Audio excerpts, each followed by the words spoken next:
Bonjour, alors c'est pas toujours facile de parler des règles avec votre fille, surtout si vous êtes un père. Parfois les adolescentes sont très pudiques, elles se comportent comme si elles avaient honte d'avoir les règles, et certaines cachent leurs serviettes hygiéniques ou n'osent pas demander d'en acheter, ou elles cachent leurs sous-vêtements, certaines ont des douleurs menstruelles très, très intenses. Aujourd'hui encore, beaucoup de filles vivent la menstruation comme quelque chose de pénible, douloureux, voire sale et tabou. Alors dans cette vidéo, nous allons voir ce que signifie l'arrivée des règles pour les jeunes filles, ce que ça implique, ce que ça signifie, et nous allons remonter jusqu'à des périodes très très anciennes dans la préhistoire. Je vais vous parler des civilisations de la déesse mère, et nous allons voir comment ces notions de puissance féminine peuvent aider nos filles aujourd'hui à être fières de leur féminité. On y va, c'est parti!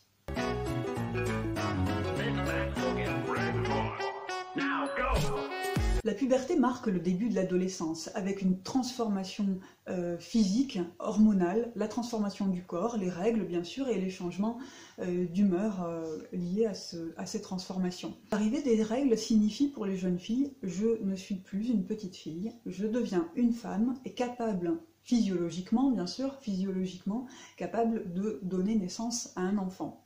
Et donc, vous voyez que ça a tout de suite un lien avec la sexualité. Les jeunes filles sentent l'émergence du désir et sentent qu'il peut y avoir un regard extérieur, un regard des autres sur elles, qui peut être chargé de désir. Et donc, vous voyez que c'est à la fois... ça peut être à la fois exaltant et à la fois très inquiétant, très angoissant, parce que le désir, elles ne le connaissent pas, elles ne le maîtrisent pas, et elles ne savent pas quoi en faire. L'énergie sexuelle, c'est notre source de vie, c'est notre moteur de vie. Et c'est important de parler de cette idée du désir et de la laisser émerger librement, et surtout de montrer à nos filles qu'elles ne sont pas objets du désir, mais qu'elles sont sujets. Elles sont sujets, ça veut dire que c'est elles qui décident ce qu'elles font de leur corps. Il faut leur dire qu'elles ont tout le temps qu'il faut, qu'elles peuvent prendre tout le temps qu'il faut pour se l'approprier, ce corps et ce désir. Et surtout de ne laisser personne d'autre essayer de le faire à leur place. Là où il faut faire attention, c'est qu'avec l'idée de l'objet c'est quelque chose qu'on utilise, et bien il y a l'idée très, très vite, derrière il y a l'idée de la victime. Et c'est important, à mon sens, c'est important de ne pas éduquer les filles dans l'idée qu'il y a d'un côté les garçons, les hommes qui sont désirants et potentiellement bourreaux, et de l'autre côté les filles qui sont désirées et potentiellement victimes. Et pour transmettre ça à nos filles, c'est important que nous, mères et pères, on regarde quelle est notre propre conception des choses. Quel regard on porte, nous, sur la féminité, sur les règles, mais aussi sur tout ça, sur le corps, sur le désir, sur les relations hommes-femmes. Et c'est ça qu'on va leur transmettre. Voilà, il faut en être conscient, c'est ça qu'on va leur transmettre. Alors je vous propose de remonter loin dans le temps, dans la préhistoire, et d'aller découvrir les civilisations de la déesse mère, dont ont parlé plusieurs scientifiques, plusieurs chercheurs. Ils ne sont pas tous d'accord, c'est vrai, il y a pas, à cette époque-là, il n'y a pas de preuves tangibles, il n'y a pas d'écrit, bien sûr. L'archéologue Marira Gimbutas, par exemple, a trouvé des vestiges, des signes d'un culte de la fertilité.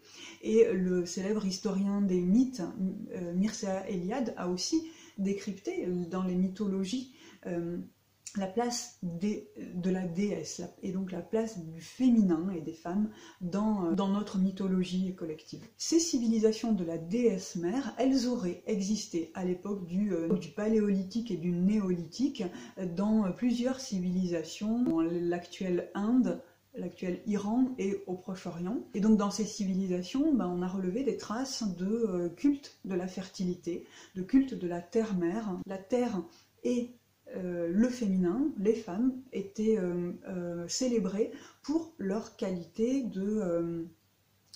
pour leur fertilité, leur puissance de vie. Voilà, il faut savoir que pendant très longtemps, les hommes, les gens ne savaient pas d'où venaient les bébés.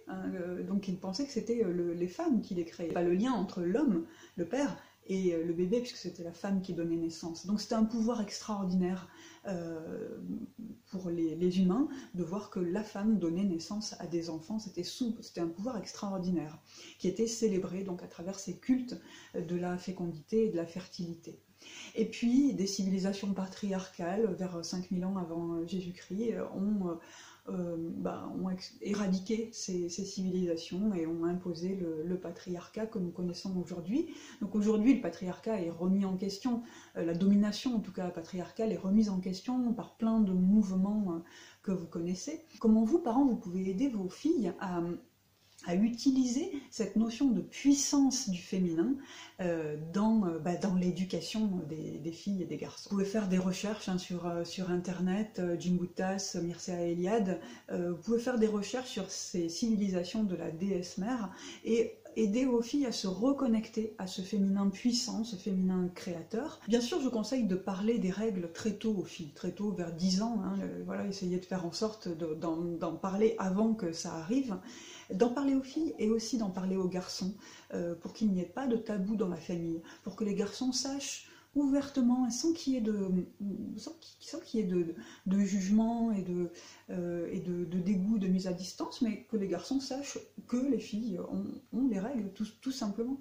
Et reconnecter cette puberté, reconnecter les menstruations avec la puissance de vie du féminin. Vous pouvez aussi proposer à votre fille de l'inscrire à des cercles de parole autour des menstruations. Ça peut donner lieu à des rituels, les rituels de passage que notre civilisation actuelle a perdu, mais ces rituels de passage, c'est important pour marquer le passage de l'enfance à l'âge adulte, et donc voilà, pour les filles, la menstruation, c'est un passage important, et c'est important donc d'en parler et de se sentir faire partie d'une communauté de femmes, voilà, à travers des rituels et du partage de la parole. Et le but de libérer cette parole, c'est de montrer aux filles et donc aux garçons aussi que les règles, c'est pas un signe de faiblesse, mais c'est un signe, au contraire, de puissance et de puissance de vie, pour qu'elles se sentent fières de leur féminité. Voilà. Si cette vidéo vous a plu et intéressé, vous pouvez la liker, la commenter, la partager. La semaine prochaine, j'aurai pas le temps de faire une vidéo, mais du coup, je vous mettrai un lien vers des extraits de l'émission à laquelle j'ai participé sur France 4 sur le consentement. Voilà, très bonne semaine à vous. Salut!